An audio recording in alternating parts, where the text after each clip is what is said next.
Bom, e agora a gente vai explorar aqui uma imagem do livro também, né? Página 14, do nono ano, que remonta a evolução do planeta a partir dos processos, né, ambientais, geológicos, climáticos que decorreram no nosso planeta. Né? Quando a gente pensa em planeta, a gente tem que pensar que o nosso planeta tem 4,5 bilhões de anos, claro, que isso é um número aproximado, não é um número exato. E qual foi a vida que surgiu primeiro aqui, né? Então, quando a gente pensa nisso, a gente tem os registros geológicos e todas as evidências já, que os primeiros organismos a aparecerem no nosso planeta são os moneras, ou seja, as bactérias, né? Que apresenta talvez a maior diversidade de indivíduos do planeta, né? Até hoje, né? E aí, aí é interessante a gente pensar como esses animais se adaptaram num planeta que era totalmente adverso, né? Com tempestades, aquecimento, tsunamis, tudo mais, né? Um planeta com muito vulcanismo e tudo mais. E os animais conseguiram sobreviver, né? Esses seres vivos conseguiram sobreviver nessa época, é óbvio que eles conseguem sobreviver até hoje, né? Porque as condições ficaram muito mais amenas durante a evolução do planeta. E daí quando a gente olha para a linha evolutiva, a gente começa a perceber que devido à exposição solar ou à posição que uma bactéria ocupava na coluna da água de um lago ou de um oceano, se eu tenho uma bactéria que está mais próxima à lâmina da água, ela está mais exposta à luz solar. Se eu tenho uma bactéria que está na região mais profunda, ela já não tem mais tanto acesso à luz solar. Então eu tenho uma ferramenta física, ou seja, a luminosidade, né, a luz solar, a radiação solar, já provocando uma especiação, ou seja, uma diferenciação das bactérias. E ao longo do tempo, né, algumas bactérias conseguiram englobar, né, ou desenvolver os cloroplastos, que são organelas que são responsáveis por fazer fotossíntese, e outras bactérias não. Né? E aí a gente já começa a ver dois caminhos da evolução do planeta. Né? As plantas e os animais. Né? Ou seja, seres vivos que fazem fotossíntese, que são autótrofos, e seres vivos que não fazem fotossíntese, que são os heterótrofos. Né? E quando a gente olha aqui para a nossa árvore filogenética, é isso que a gente consegue observar. Né? A partir do reino Monera, a gente vê surgiu o reino Proctotista, né, que são os protozoários, e dentro dos protozoários a gente vê protozoários que são fotossintetizantes, que são as algas, né, as diatomáceas e tudo mais, e os protozoários em si, que são como se fossem micro-organismos que não são fotossintetizantes. Eles se alimentam a partir do material particulado que está na coluna da água, suspensão no ambiente lá, englobando através da membrana. Nem uma boca, nem um órgão ainda tem desenvolvido. E a partir do reino proctotista, a gente começa a ver aparecer o reino planta, que são as plantas mais evoluídas, os fungos e o reino animal, o reino animal. Né? E quando a gente olha para o reino animal, ele é originário a partir daqueles antigos micro-organismos que não desenvolveram a capacidade de absorver energia a partir da luz solar. Então, automaticamente, esses seres vivos, esses animais, eles precisavam predar aquilo que estava disponível no ambiente. Logo, desenvolveram, ao longo do tempo, ferramentas, né, nadadeiras, corpo ciliado, para estarem se locomovendo e aumentando sua capacidade de alimentação. E as plantas, né, quando a gente vê a evolução das plantas, a gente vê que, pelo fato de elas terem essa capacidade de fazer fotossíntese, né, quando a gente olha a diversidade de plantas e de animais do planeta, a gente começa a perceber que a diversidade de plantas ela é extremamente superior à diversidade de animais. Né? Muito mais abrangente, né? Muito maior a diversidade de plantas do que animais, exatamente por elas terem essa capacidade. Né? Eventualmente, numa mudança climática muito grave, numa catastrofismo e tudo mais, é muito mais fácil a gente ver plantas aparecerem do que animais. Os animais aparecem, por exemplo, uma área degradada, está sendo reflorestada, recuperada, as plantas elas conseguem vir primeiro. Os animais é muito mais difícil e até mais difícil recuperar espécies que eram originais em determinadas regiões. Né? E aqui, então, assim, esse quadro ilustrando isso. Agora a gente vai dar uma olhada, né, especialmente nas plantas, né, como que ocorre esse desenvolvimento e que tipo de seleção, que tipo de aparato ali que fez com que elas evoluíssem também, né, assim como isso também ocorreu com os animais. Bom, e agora a gente vai falar um pouco sobre o isolamento geográfico e especiação. E para isso, claro, a gente vai estar usando todo o conhecimento que a gente adquiriu até agora, né? E é interessante que a partir dessa explicação que a gente vai ver agora, a gente usar os conhecimentos sobre seleção natural, sobre adaptação, sobre as recombinações gênicas, né? Para a gente entender melhor como que ocorre o processo, né? Claro, da evolução da seleção natural e, consequentemente, os processos de isolamento geográfico e isolamento reprodutivo que fazem com que as espécies acabem se diferenciando entre si ao longo do tempo, né? Então, aqui nessa imagem a gente está vendo uma briófita, ou seja, né, os musgos, né? E quando a gente olha para os musgos, se a gente pensar nos antepassados deles, né, nas espécies de plantas que originaram os musgos, a gente vai ver que existem as algas. E a maioria das algas, elas existem só nos ambientes aquáticos, né? Quando a gente olha para o musgo, ele começa a ser a primeira espécie, o primeiro tipo de planta que se adapta ao ambiente terrestre, mas ainda assim ele depende muito da umidade. E o que é interessante a gente ver aqui? Que o musgo, provavelmente, ele começa a aparecer no planeta devido a um processo de isolamento geográfico, ou seja, algas que viviam em ambientes costeiros, que devido à oscilação do nível do mar, né, o nível do mar ele pode subir durante um aquecimento, né, e ele pode baixar durante um resfriamento do planeta, né? Então, se a gente pensar que em algum momento o nível do mar baixou, fez com que essas algas que viviam em costões rochosos, né, elas tivessem que desenvolver algum tipo de mecanismo para sobreviverem nesses ambientes, né? E aquelas algas, ao longo do tempo, que conseguiram desenvolver essas habilidades, elas conseguiram, né, claro, sobreviver, e através da reprodução, né, elas conseguiram passar seus genes para frente, e aquelas ferramentas que foram usadas para elas se fixarem melhor nas rochas, absorverem os nutrientes como rizóides, né, ou seja, protótipos de raízes, caulídeos e tudo mais, essas ferramentas elas começaram a ser passadas de geração em geração, né, e deram origem a todo o grupo de briófitas que a gente vê hoje, né. Posteriormente, quando a gente acompanha a linha evolutiva das plantas, a gente já está vendo uma pteridófita, né? E quando a gente olha uma pteridófita, a gente já vê o quê? Que é uma espécie de planta, é um tipo de planta, que ela já tem todo um aparato para sobreviver no ambiente terrestre, sem a dependência direta da água, né? Ou seja, as raízes elas já se ramificam com muito mais profundidade no ambiente.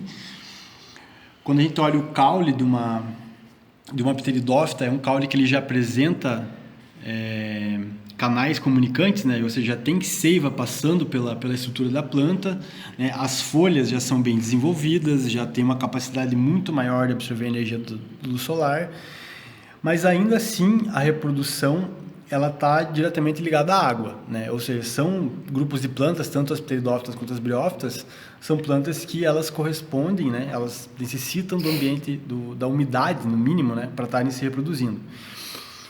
E a partir que as plantas elas começam a se isolar geograficamente cada vez mais para dentro dos continentes, cada vez mais em solos que já não apresentam tanta umidade assim, elas começam a aperfeiçoar suas ferramentas, né? Se a gente olhar aqui, a gente está vendo uma espécie de cedro, né? Que a gente começa a ver as sementes, né?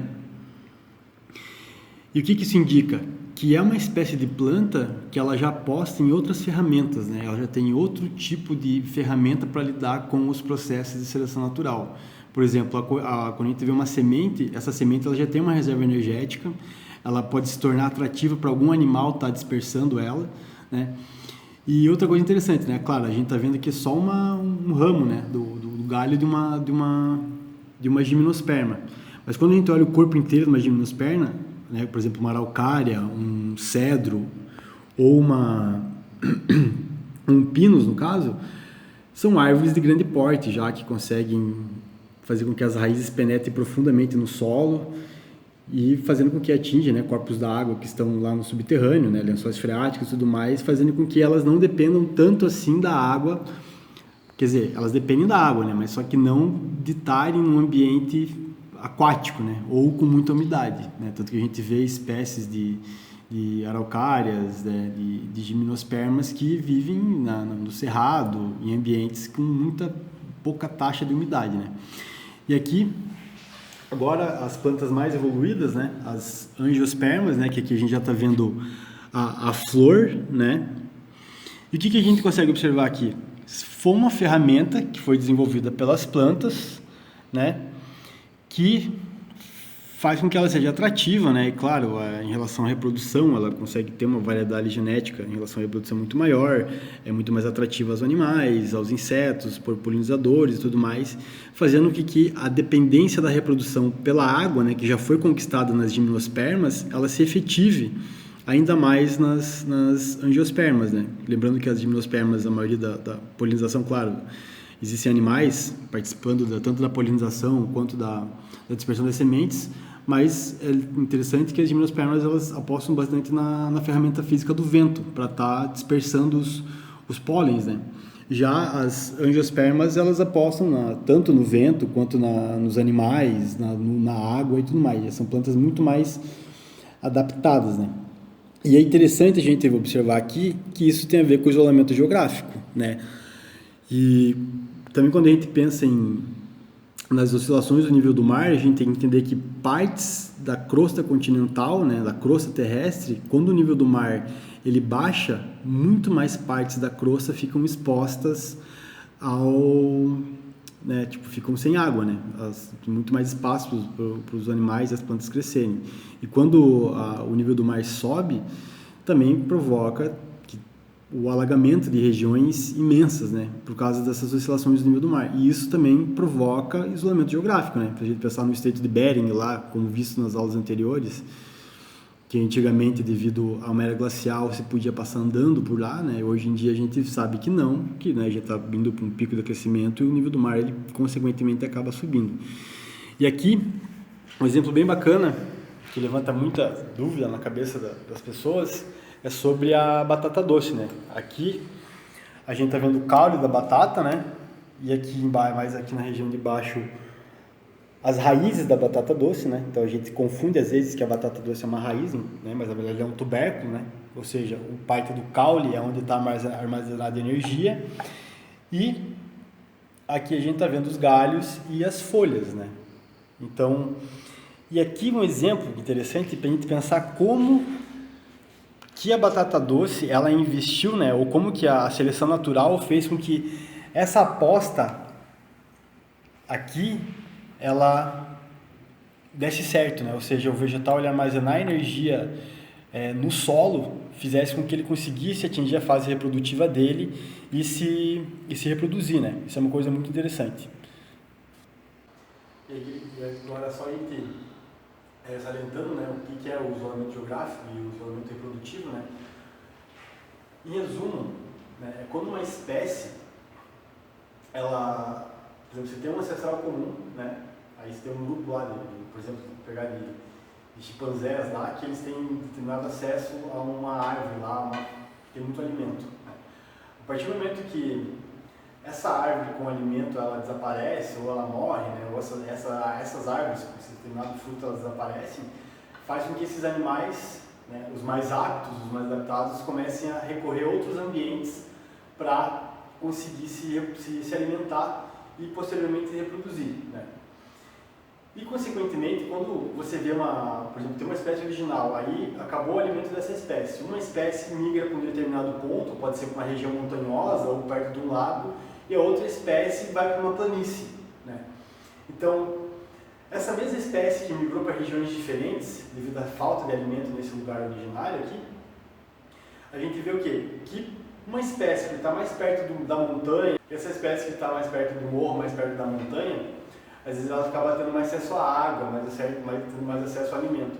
Essa espécie que migrou para uma região de uma planície, às vezes ela vive numa região mais árida, com menos acesso ao alimento. Isso obriga com ela que ela tenha um hábito nômade ou que ela comece a caçar predadores, né, para ela conseguir se alimentar, comece até a ter outro hábito alimentar. E isso faz com que essas espécies, ao longo do tempo, elas criem diferenças tão grandes entre elas que elas já não conseguem mais se reproduzir.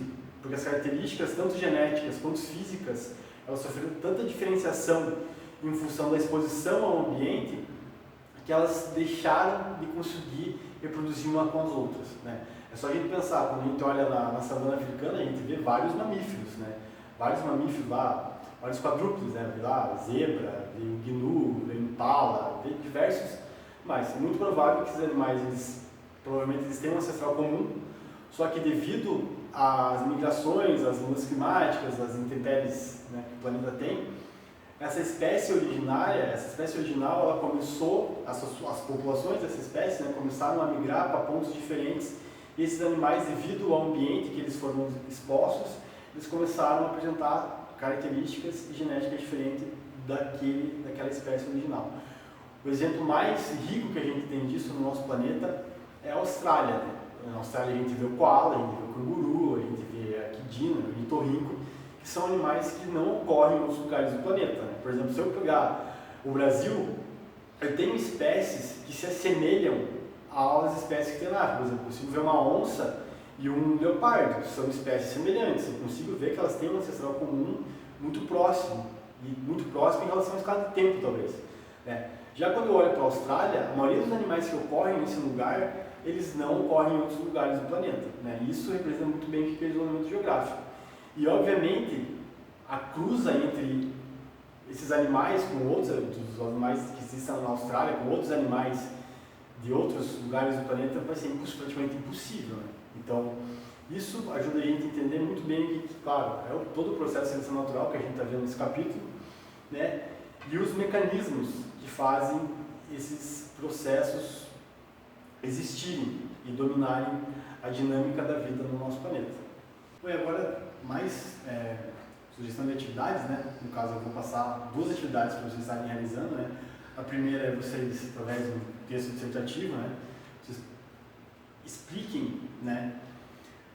O que pode acontecer, e aí a ideia de treinar o imaginário e vocês, por meio de todo o conhecimento que vocês adquiriram durante essa aula, vocês trazerem essa ideia, né?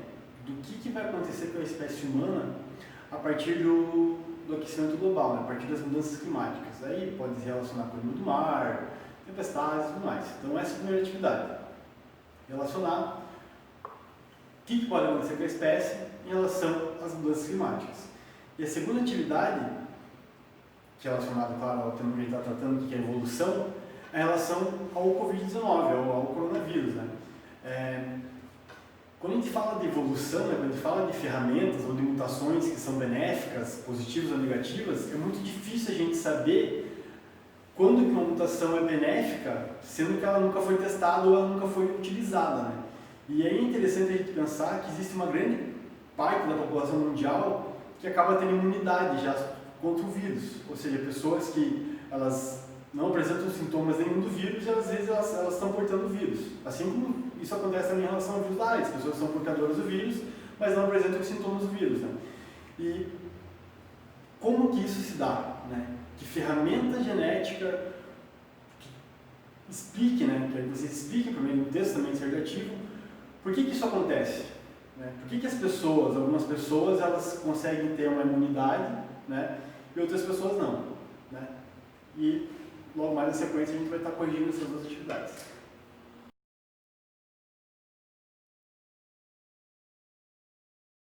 É mais perto do morro.